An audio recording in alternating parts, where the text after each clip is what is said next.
Hello mga mamshi, for today's video, samahan niyo nga ako mag-ihaw pero hindi tayo magpapausok mga mamshi ko, ganun.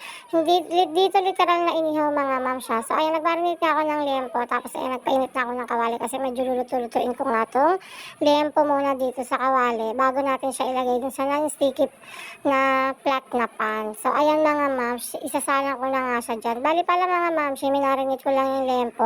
Naglagay lang ako ng kalamansi, paminta, tapos naglagay din ako ng toyo, ketchup, at syempre naglagay rin ako ng Sprite mga mams. Kasi yung Sprite nakakatulong to sa pampalambot ng karne mga mams ko. Tantiameter nga lang yung ginamit ko mga mams at bahala na kayo mag-adjust ng timpla nyo. Pero yun lang po yung mga ginamit ko mga mams ko. So ayan, medyo luluto-lutuin lang natin dito tong mga karne, mga mamsi ko. Tapos mamaya ililipat na natin siya sa pan. Antayin lang natin yung magtubig-tubig mga mams. Pwede nyo ring takpan na sa inyo yun kung anong gusto nyo. Basta pag ganyan na siya na nagtubig-tubig na, ayan, pwede na natin yan ilipat maya-maya dun sa pinakapan. Doon na natin siya piprito-pritohe hanggang sa pagmukha na siyang inihaw na liempo mga mamsi ko. So yung pinagbabaran nyo pala mga mams, hindi natin yun dapat itapon ha. Huwag kayong huwag nyo siyang itapon kasi yun yung pasisipsip natin sa karne para talagang lumasa pa siya. So ayan, pagka ganyan hindi pa natin yan pwedeng lagyan. Mamaya pag nandun na siya sa may pan, pwede na natin lagyan nung pinagmarinitan niya. So, ayan, tinakpan ko na nga lang siya mga mamsi ko at pagbukas ko ganyan na itsura niya. Siyempre, di ba, siyempre parang magkakatas-katas pa yung karne. So, antayin lang natin magkatas-katas, tapos mamaya ililipat na natin siya dun sa pan mga mamsi ko.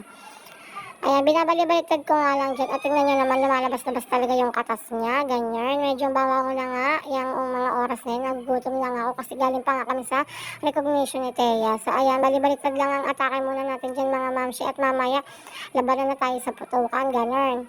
Pwede nyo palang hinaan lang yung apoy para naman hindi masyadong maputok. So, ito na nga yung ating non-sticky na flat pan. Ayan, ililipat ko na nga dyan yung mga liempo mga mams. At dito na tayo magtutuloy ng pagpiprito mga mams. Dito nga sa part na to, dito magmumukhang parang inihaw na liempo yung karne mga mamsi ko. Ang sarap niya talaga, tsaka ang lambot.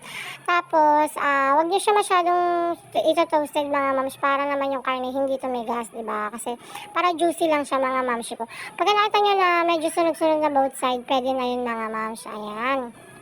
So, bali-baliktad lang muna yung atake natin yan. Tapos, antayin lang natin na medyo maluto-luto yan, mga mamsi ko. Pasensya na kayo medyo madilim, pero mamaya meron namang clip na medyo malinaw sa banda-bandang huli. Ayan, ang sarap mga mams, diba? So, ayan nga yun mga mams. Ayan, pinagsabay ko na nga kasi halos dalawang sala nga yung ginawa ko. So, ayan, medyo malapit ng maluto mga mamsi ko. At ayan na siya, pakpak. O, diba? Ayan nga, medyo takot-takot pa ako at nagpuputukan nga. Ayan, malapit na maluto mga mams. Ayan. Try nyo rin ko mga mams ito, yung mga ganitong eksena na pagluluto. Masarap naman siya. Ayan o, juicy-juicy talaga yung karne. At saka para talaga siyang inihaw din. Ayan mga mams. Pakluto naman siya. O, diba? Kain tayo mga mams. Itadakimasu. Yun lang. Thank you for watching.